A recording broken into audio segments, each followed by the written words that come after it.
Bonjour à tous, je viens de recevoir à l'instant mon nouveau téléphone, un Google Pixel 11 Pro. Alors, je vais le déballer avec vous. J'ai déjà ouvert le carton. Pourquoi? Tout simplement car je m'apprête à utiliser ce même carton pour envoyer mon ancien téléphone. Je filme actuellement avec le Samsung Galaxy S26 512 Go que j'ai acheté il y a 6 mois. Je n'ai quasiment toujours eu que des Samsung, mais cette fois-ci, j'ai voulu passer au Google Pixel.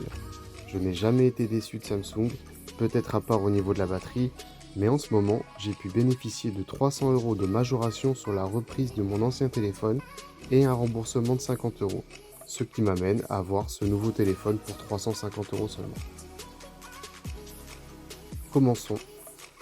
Donc oui, je me suis permis, vu qu'il y avait aussi un remboursement de 50 € par Orange, je me suis permis de m'acheter une coque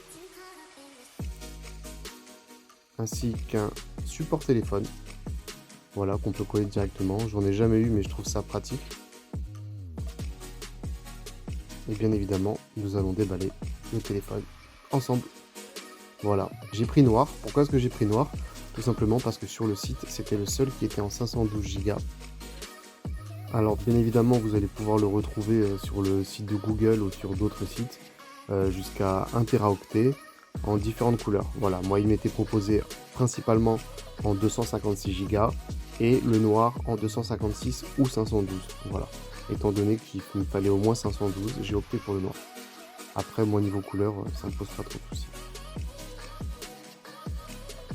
Bon, déjà au toucher, j'ai l'impression que c'est une boîte en carton recyclé. Petit point de détail, mais bon, si c'est le cas, tant mieux, c'est une bonne chose. Voilà le téléphone, on voit la mise en avant des objectifs. C'est vrai que comparé au Samsung, c'est pas le même design.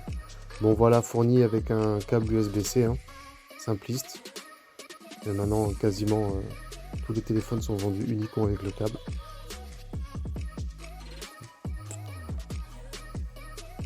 Je vais le déballer soigneusement pour voir un peu ce qu'il en est. On est toujours prudent au début avec un téléphone neuf. On va déjà commencer par faire un petit tour de devant, sur les côtés, de face. Moi j'aime beaucoup les téléphones compacts. Pour ma part, c'est ce que je préfère, pas avoir quelque chose qui pèse dans la poche. Il ressemble vraiment à mon Samsung Galaxy S26 pour le coup. J'ai l'impression que c'est la même taille, la même épaisseur. Un peu plus lourd, j'ai l'impression quand même. J'ai pas toutes les données en tête, mais je pense qu'il doit être légèrement plus lourd que le S26. Mais ça reste quand même vraiment appréciable. Et je pense pas que ça me gêne dans ma poche. Design assez épuré, simple. Les objectifs à l'arrière sont quand même gros. On va voir ça. Je vais tenter de le mettre en route.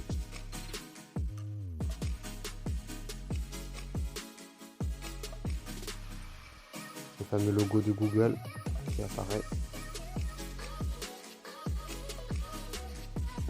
J'ai mis intelligence. Donc si vous regardez cette vidéo, c'est que vous saviez déjà que c'était Gemini qui était mis en avant par Google.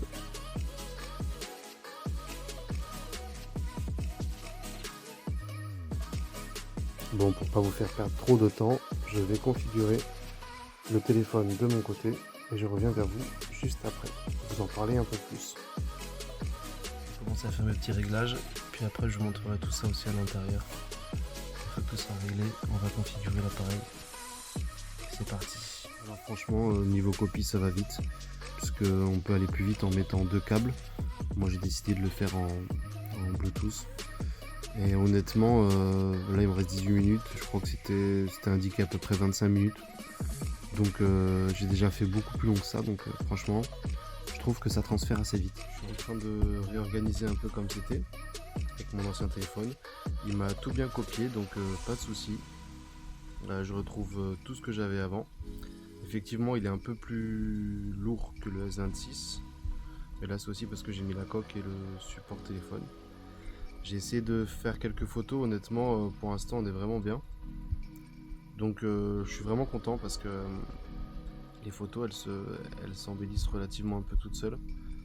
L'IA aussi est assez intelligent sur ça, donc pour l'instant, je suis relativement satisfait. Surtout que moi, à part faire des photos et des vidéos, Moi, je joue pas forcément avec, donc pour moi, ce sera parfait en tout cas.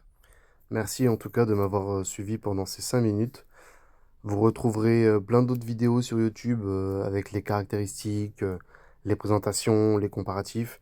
Moi, c'était plus au cas où si vous aviez un petit doute pour vous conforter dans votre achat.